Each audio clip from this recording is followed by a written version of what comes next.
Hi, it's Justine Harcourt de Tourville, and we're still at South by with our last podcast of our South by Southwest series.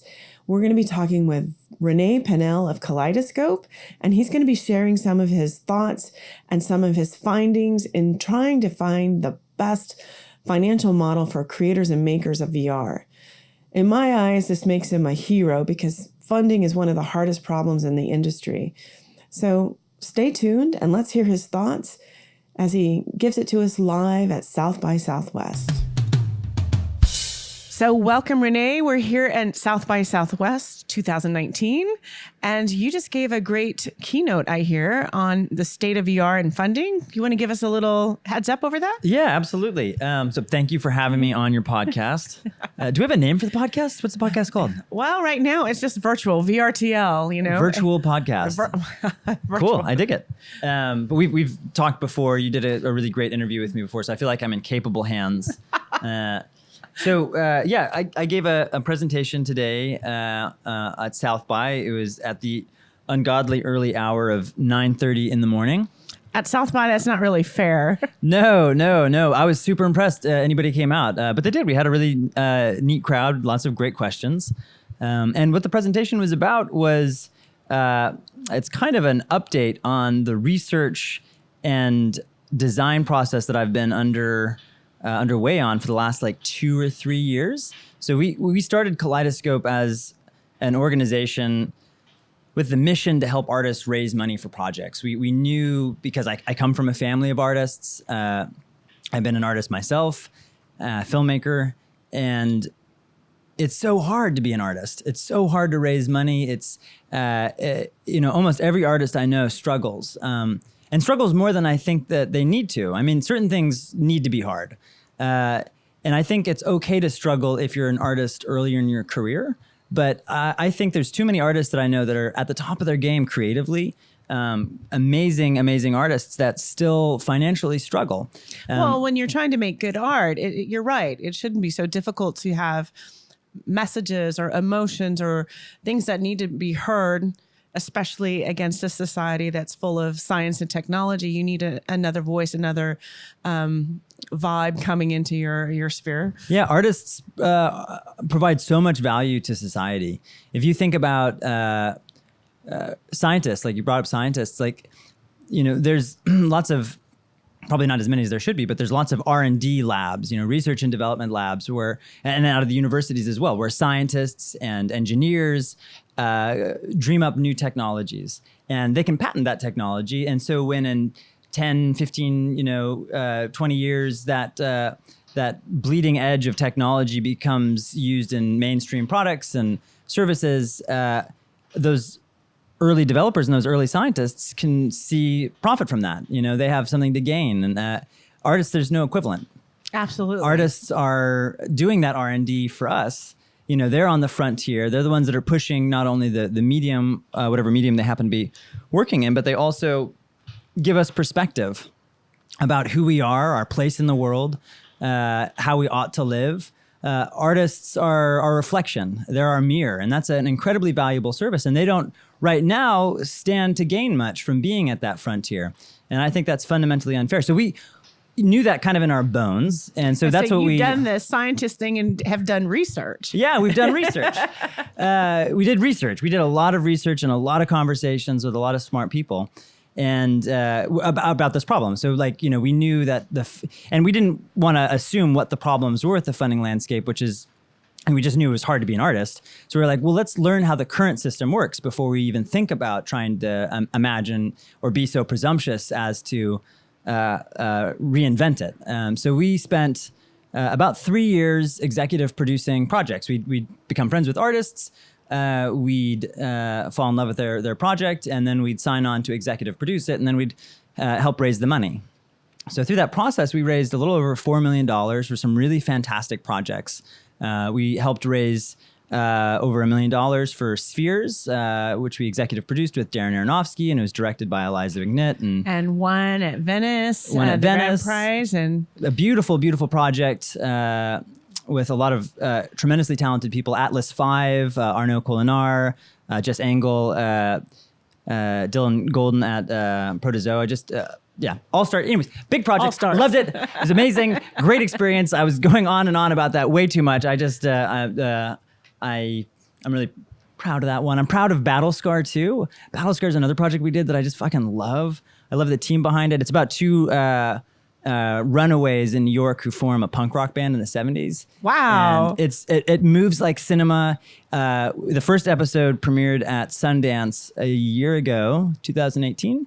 And the second and third episode will be done this year. So it's a trilogy. It's a three act thing. And man, that's going to blow your socks off. Battlescar. Okay, huge tangent on the... So we spent 3 years fundraising for these projects to see how it worked. And it did work, but it didn't work very well. It was way too complex, way too long, and it wasn't repeatable. So too complex in the sense that like you'd have to piece funding together from like 7 or 8 different sources. So everything a lot from of conversation, 7 or 8 times. And everybody has to have a different pitch. If you're Right. pitching to a granting organization versus you're pitching to a company like Google for like, from their, are you pitching them from which department? There's like 10 different departments. They all Right. want to hear a different thing. It's completely overwhelming in its complexity and the number of things you have to get good at. And all of that meant it was too slow. I mean, it would take us years to raise money for projects, years. Just for one project. Just for one project. I mean, Yeah. we would be raising for multiple projects, so they'd sort of, they'd happen. But I've been in development on one project for almost 5 years, and it's an amazing project, and it's just one of those things. It takes a long time to piece the funding together for things. So it's too slow. And then the final thing that was really challenging about it was that it wasn't repeatable. You'd spend all of this time fundraising for a project, and you'd get to the end of it and be like, we signed this deal, fantastic, let's get some money for the next project. The rules of the game had changed. The people that you had developed relationships with at a company would move to a different department. What they were funding at all would change, or if they were funding at all, some companies would get in, some companies would get out. So you'd be like starting from zero with your next project. So all that added up to it just being unnecessarily hard. It was like, those didn't seem like things that needed to happen. If you had a project that was fucking awesome, and there's consensus in the industry that it's fucking awesome, like you should be able to raise money for it. It's just piecing it together and having the business intelligence where you know exactly the moment that a particular company is going to fund a particular thing and know the exact right person. Like you can build software to do that, but that's such a hard problem. I feel like the best we could do is like, maybe a 50% improvement on the current system. And that's not radical enough. Like, I think it needs to be much bigger. This would help solve some of the problem that's not necessarily, it's all, usually everyone says the problem with VR, it's all about the headset. No. Actually, part of the reason that the funding. killer content isn't getting out there is funding. And so what does Kaleidoscope want to do to help fix that? So those are the problems. So, God, I'm like this, the longest winded way of saying what we're working on, but I feel like you need the context. We need the context. So that was the problem, right? So we did that for a couple of years, and we're like, okay, we've got a good idea of how the current system works and the shortcomings of it. So let's try to think of a solution, right? And so the first thing that I thought of was, okay, well, let's do a deep dive on crowdfunding. Crowdfunding's been around for a while. It's pretty established. It's done a lot of good for artists. There's a lot of things to love about crowdfunding. Wasn't the first VR piece that was really incredible, El Cosmonauta? How would you say that in Spanish? The piece from Spain was crowdfunded. The Cosmonaut. The Cosmonaut. Oh, I don't know if I know that one. Oh, the Future Lighthouse one? Okay, yeah. I'm ashamed to say that I haven't seen that, but I know Future Lighthouse, and we mourn their lossing. They're lossing. What the fuck is that? They're lossing. We're lossing them. Yeah, we're bereaving their lossing. Yeah, I'm bummed that they went out of business, and that's totally a sign of a funding issue. A funding issue, right? Like it's the biggest problem that any artist faces is funding, and I think for this industry to survive, we need to have totally increase in funding by an order of magnitude so that bigger projects, more ambitious projects can be developed. Yeah, so crowdfunding was one. Yeah, we looked into crowdfunding. Lots to like about it, but ultimately the issue with rewards-based crowdfunding, which is the majority of how crowdfunding works, is most projects can only repeatably raised around $50,000. So if you're a film project, a video game project, an immersive art project, it's a roughly give or take $50,000. And that's enough for a demo. It's enough for a prototype, but it's not enough to make a big professional thing. Now there's some outliers for sure in reward-based crowdfunding, but Kickstarter is really good about publishing their numbers. And if you look at them, the average is around there, which again is fantastic for a certain type of project at a certain stage of development, but it's not enough to support a studio producing sizable, meaningful work. Keyword meaningful. So that was the issue with crowdfunding. So the next thing we looked at was, okay, well maybe we find a way to make investing in art and entertainment projects the thing. Because if people are only motivated to chip in $50 to a Kickstarter, maybe if they could do that same thing, which is, put $50 into a project and get that warm, fuzzy feeling of being, backing an artist that you like, but then you add on top of that, and if it does well, you get a piece of the pie. You get some of that revenue. We think that that's a psychological or a meaningful difference, a substantive difference, enough to get people to make those $50 checks into a $500 check, and that would get us to somewhere in that ballpark of that order of magnitude increase in funding that I think we need. The issue with that, though, there's an issue. It sounded good, right? Yeah. It sounded really good. Going for it. Each Equity. Of these, I'm teasing you. I'm teasing you with all the maybe solutions because I think the final solution mashes these up in some interesting ways. But the issue with just making it an investment is that shares don't value or capture the impact that art makes on society or culture. Like if you look at the total value that a project generates, revenue is only part of the picture. The other part is, how much does this move culture forward? How much does this advance the art form? How much does this change society in a good way, hopefully? It's always the intangibles, and it's so hard to quantify. It is, and it's hard to measure, right? So if you start to say, okay, well, it's missing part of the picture, and the full picture is has to include social and cultural impact, how do you measure that? How do you count it? How do you quantify it? And that was, I was the number of bumper stickers on a car. I know. I mean, and I wouldn't trust any kind of measure. Yeah, almost any measure besides one, a market measure.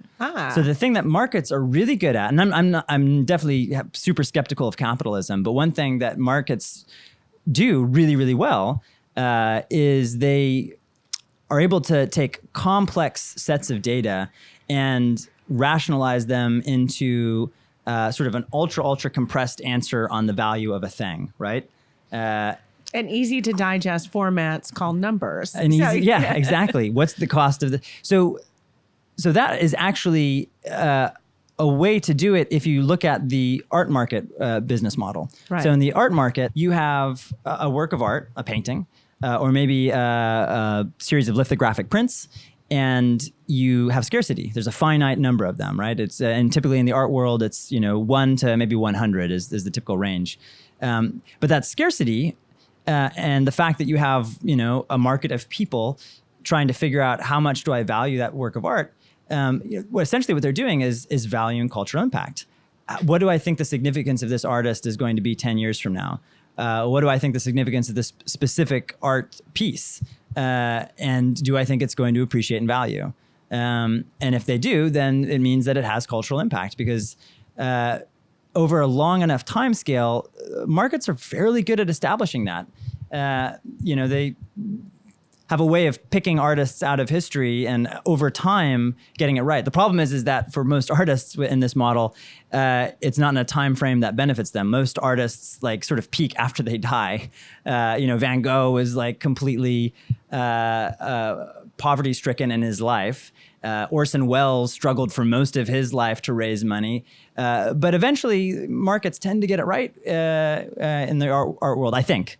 But regardless, it was an interesting mechanism. And I was like, okay, that's a piece of the pie that I hadn't had before. This is a way to value cultural and social impact. So the question then became, what if you took this art world market and you scaled it up? What if instead of doing just 1 to 100 limited edition prints, you had 1 to 1 million or more? And what if owning those limited edition prints entitled you to certain rights? certain rights that would maybe tickle your fancy if you're a fan, like associate producer credit, like having the ability to attend a premiere, those sort of warm fuzzies. And then you could also bundle financial incentives. So that's kind of like the crowdfunding model, right? The little bonuses you get for that's like the rewards. Yeah, so you get the rewards. The fuzzy rewards, so you can pull the best part of crowdfunding in, and the fact that you can reach out to a large number of people, but we'll get to that in a second, with financial incentive, both in terms of the kind that exists in the art market, where by owning this, limited edition, if you believe the work of art is going to have greater cultural significance in the future, that should appreciate and increase in value. So it holds an investment value, like any other investment asset. It has the appreciation potential. And then the other thing is that since it sort of falls into private property law, you can make money from owning that print. In the same way that if I have a painting, I could rent it to you, I could lease it to you. You can do that with you can trade. You can trade, yeah. So you can do all these things that potentially give you a source of revenue from that ownership as well. So that gets the best of all worlds, which is I get the warm fuzzies, I get a potential investment asset, and I get something that could also bring in revenue in the meantime, which starts to look like something that is really potentially interesting. It's a long shot, but and you're moving culture forward. Yeah, because so basically, like from a practical standpoint, what we plan to do is build this as a major feature set on top of the Kaleidoscope platform, where projects will apply to our review committee. They'll select probably initially pretty small number, probably like 5 to 10 projects that this review committee thinks are artistically amazing, culturally relevant, and at least a decent percentage of them will, probably like 60% will have revenue generating potential, where the other like 20, 30, 40% will be projects that have no revenue potential, projects that are either like bizarre, super artistic things to, social justice documentaries that we want to give away instead of sell. So transformative experiences. Things that are not focused on our money, on making money, and in fact would be inappropriate to charge for. We want to make sure, and that's what excites me about this model, is that even those projects, it's not charity. If you buy a limited edition print in one of those things that has no potential to generate revenue, fine. But if in 10 years we're still talking about that project and that artist has gone on to do amazing fucking things, you've owned one of their early pieces of work, and that can appreciate in value. So it gives you an actual economic incentive to put money into things that are fucking weird art projects or socially relevant, interesting stuff. And that's the part that really jazzes me and gets me super pumped. Wow. Another thing that I like, René, that I know Kaleidoscope cares about, including in all that mix, when you talked about the review committee, one thing I know you look at, which is a little unlike our Hollywood white male executives that are all over the place, is you do include gender diversity and different types of, not the same segment that we're used to hearing from. You want to give me a little insight into that? Yeah. So diversity in all things is super important to me. So diversity in terms of who's creating the art, the diversity in terms of our review committee, like who's judging that art, who's in a position to make any kind of decisions that'll impact artists. We want diversity in the types of content that's made. We want diversity in the sense that some, projects really are amazing and they're totally commercial. And we want other projects that have no commercial potential. We want things that are documentary. We want things that are, fantastical. We want diversity in terms of the full stack at the company. Like the mediums and the way the actual presentations are done. Yeah. And what hardware they're making it for. Because I just believe that fundamentally you're going to make better decisions when you have that mix of ideas and that mix of backgrounds and those mix of people. You're going to have less blind spots. And that's a big thing for when you're judging artwork, because it's so subjective. Right. If you don't have a lot of diversity in those decision-making bodies, you're going to miss great projects. So it's like I'm doing it for like moral reasons, but I'm also doing it for entirely practical reasons, which is that and like a good economic thought too. Yeah. I mean, diversity is proven. The more diverse your team, the better your results tend to be. So, Yeah. I mean, it's an economically sound decision as well. It is. Well, and it goes back. I don't know if you have ever done much research about the wisdom of crowds, but it's this fascinating phenomenon that the more diverse and large the decision-making body is, and actually the more it's made up of non-experts, right. The better those results are. And it's like famously borne out with things where you have like people at a county fair judging the weight of a cow. And you'd think that if you took the average of expert opinions, cow owners, that result would actually be more accurate. But in fact, they've found with many variants on this experiment that it's the opposite. People that know nothing about cows, little children, old people, city people, random people that know a lot about cows, if you mix it all up like that, the average of their guesses of the weight of the cow is better. So yeah, I mean, diversity it's not intuitive almost how important it is and how effective it is. Well, that's why I think it's noteworthy that you do include it into your process. So after you go through the review process, and what is the one tangible people investors get to take home? What will they be receiving? That's a really good question. So when somebody buys one of these limited edition prints, first of all, we're still designing this. And that's actually like today marks the first day of our open solicitation for feedback on this idea. Which is why debut. It's a debut. It is. I mean, I've been like having private conversations with people about this, but I haven't really started to openly talk about and advocate and think this is a good idea on the record. And so well, thank you for being so brave. Yeah. Well, it took me 3 or 4 years to get to a place where I felt like I had enough insight and knowledge to even prescribe something.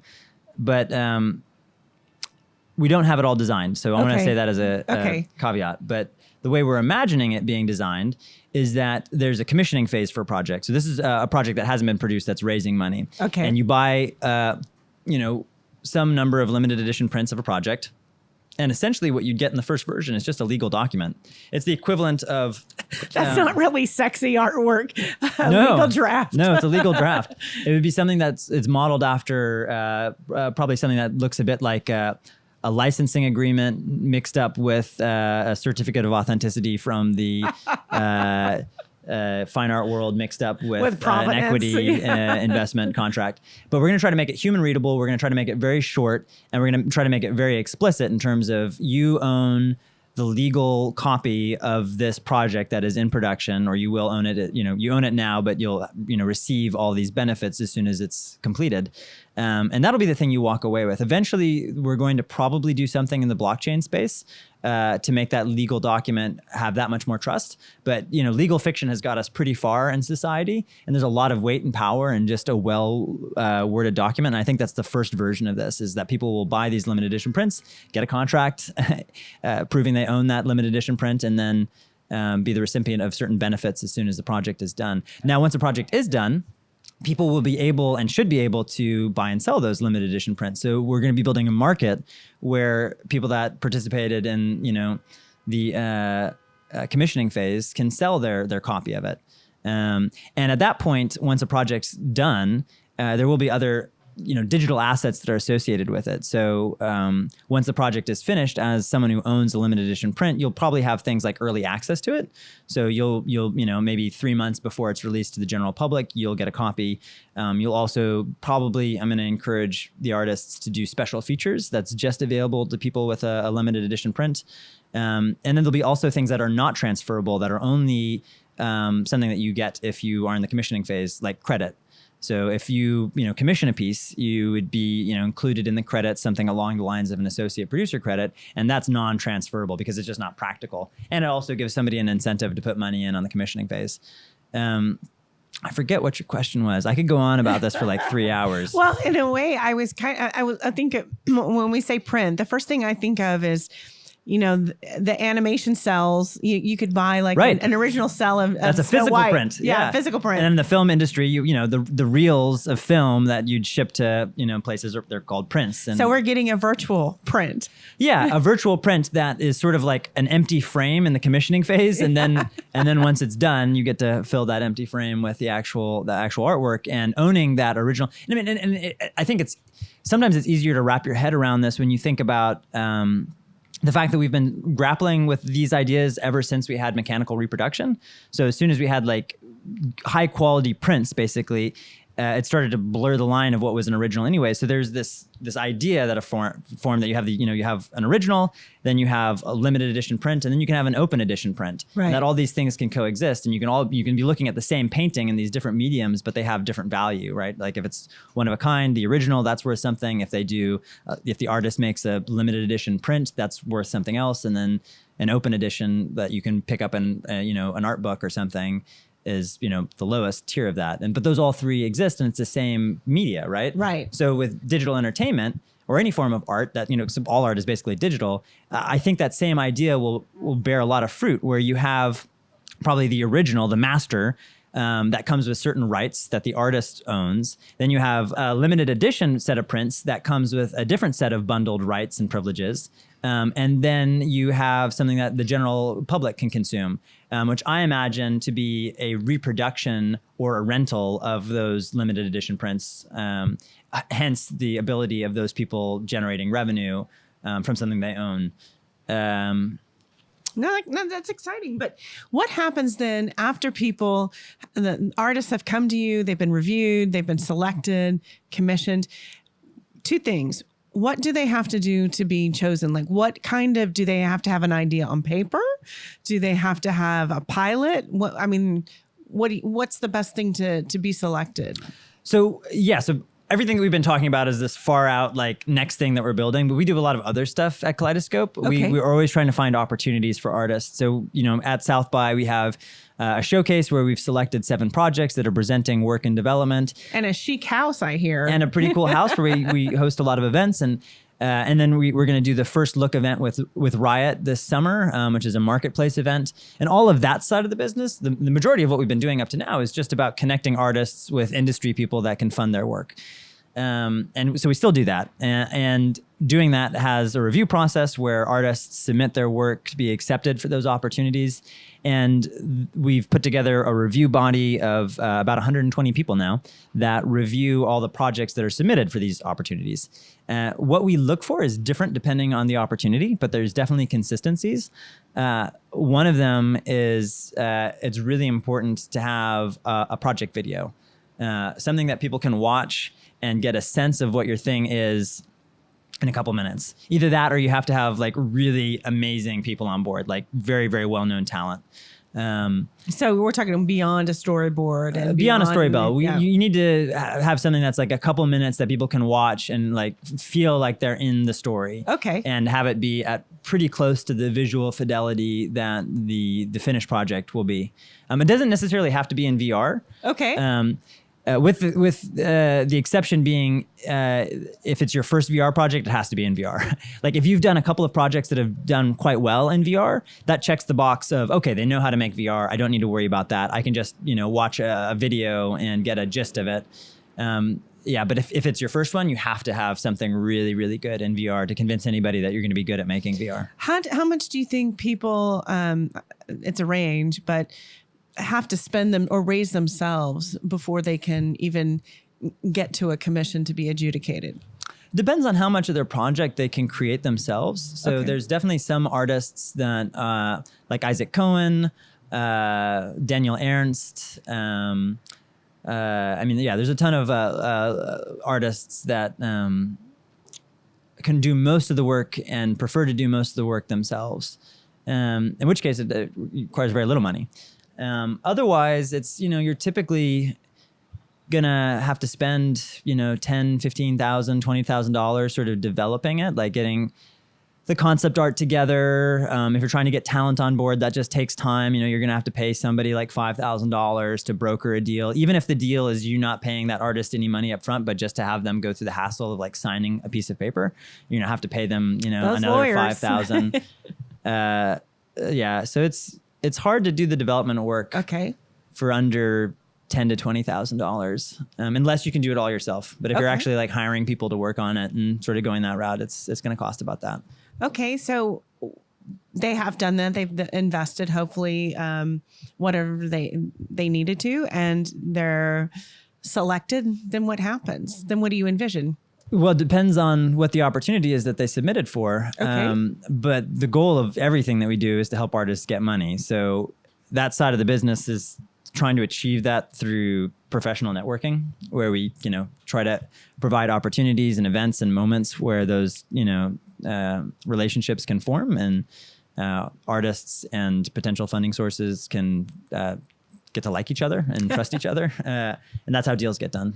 Well, and how do you envision the platform? Because I think you're in an early stage of developing the platform physically. What's going to happen there? So right now on the platform, the main thing that you do is professional networking. So it's sort of like the goal of it right now is to have it be kind of like attending one of our market events where it's bringing interesting people together. So everybody on the platform is vetted. They have to apply, and that review body, or review committee that I mentioned earlier, they select new members. And then on the platform, you can make a beautiful profile for projects that you've worked on. And that's a good tool for getting in front of potential industry people and starting conversations. So that's essentially what you do with the platform now. In the near future, we're going to make posting and discovering these types of opportunities that we already do a lot easier, and hopefully do a lot more of them. Both ones that we manage as well as other people manage. Basically any opportunity that would advance an artist or a project, giving the community a place to submit those and add those, and then for artists and projects to apply for whatever those opportunities might be. So that's one feature set that will, I think, make the platform a lot more valuable. And then eventually, we want to allow artists to raise money directly on platform with something like we talked about in the first part of the conversation. That's probably the most legally and technically challenging thing. So we're going to, it took us a long time to come up with an idea that we liked enough to start to pursue. We're going to do the first version of it probably this year, but it's going to be largely off platform, largely just with paper. And then little by little, we're going to try to build that into a more robust feature that can be open to more and more artists on the platform. But initially, it's going to be a very limited number of hand-picked projects that will pilot with this limited edition thing and prove that it can work. Oh, that's exciting. It really is exciting. Can we go back into the very beginning part when we talked about the research you found? And have you found research, because it's a terrible time for VR in some ways, and it's a great time for VR in other ways. And do you want to talk, when I mean the terrible part in some ways, it has a lot to do with the shifting and figuring out things about funding, which is clearly the hardest part.